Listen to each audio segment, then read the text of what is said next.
मोहिनी एक बहुत ही पढ़ी लिखी मॉडर्न महिला होती है जो अपने बेटे पंकज के साथ रहती है। मोहिनी को हमेशा से ही अपनी बहू अपनी तरह ही मॉडर्न और वेल एजुकेटेड चाहिए होती है, लेकिन अफसोस पंकज को एक गांव की अनपढ़ लड़की बिंदिया से प्यार हो जाता है और वो उसके साथ शादी करके शहर लौट आता है। चोली के पीछे क्या है, चोली के पीछे, चुनरी के नीचे क्या है, चुनरी के नीचे। ओ चोली में दिल है मेरा, चुनरी में दिल है मेरा, ये दिल मैं दूंगी मेरे यार को, प्यार को।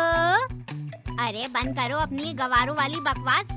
पता नहीं कौन सी गटर की नाली से उठा लाया है तुझे मेरा पंकज। छी, तू तो निहायत ही अनपढ़, जाहिल और गंवार है।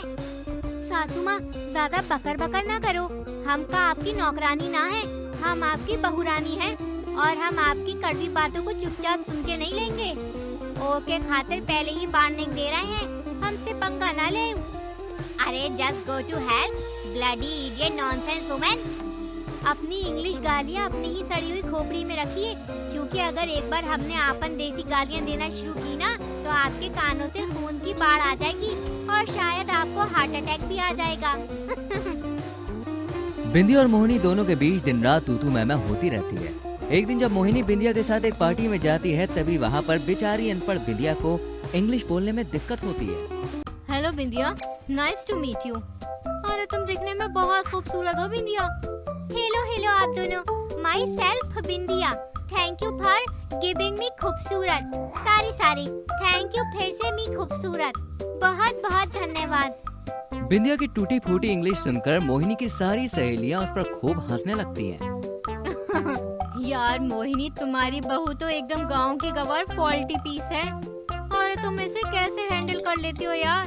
ध्यान रखना कहीं तुम भी इसके साथ रहकर इसकी जैसी गवार मत बन जाना।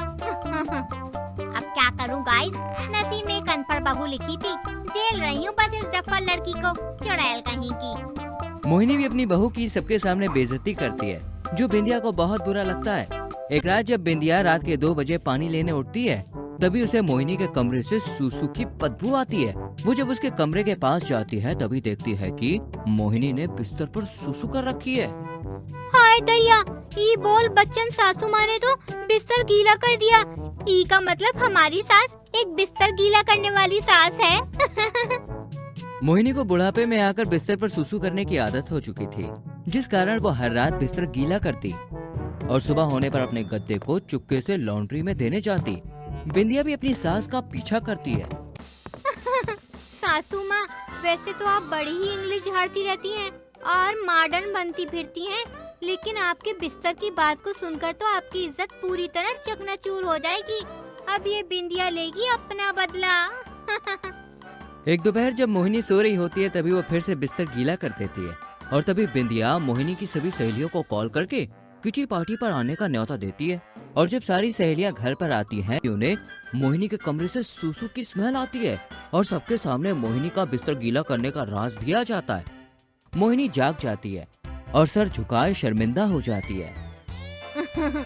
छी मोहिनी, तू तो अपनी बहू से भी गई गुजरी निकली, बिस्तर गीला करती है और वो भी इस उम्र में। अरे क्या फायदा इतनी पढ़ी लिखी होकर यार, कितनी फनी बात है ये। आप समझी, तू रोज वो हिल रोड वाली गली की लॉन्ड्री में क्यों आती है अपना गीला गद्दा धुलवाने? सभी औरतें मोहिनी का खूब मजाक उड़ाते हुए वहाँ से चली जाती हैं। कहा था ना हमने माय डियर सासू माँ कि हमसे पंगा लेना आपके लिए बहुत ही भारी पड़ेगा। पड़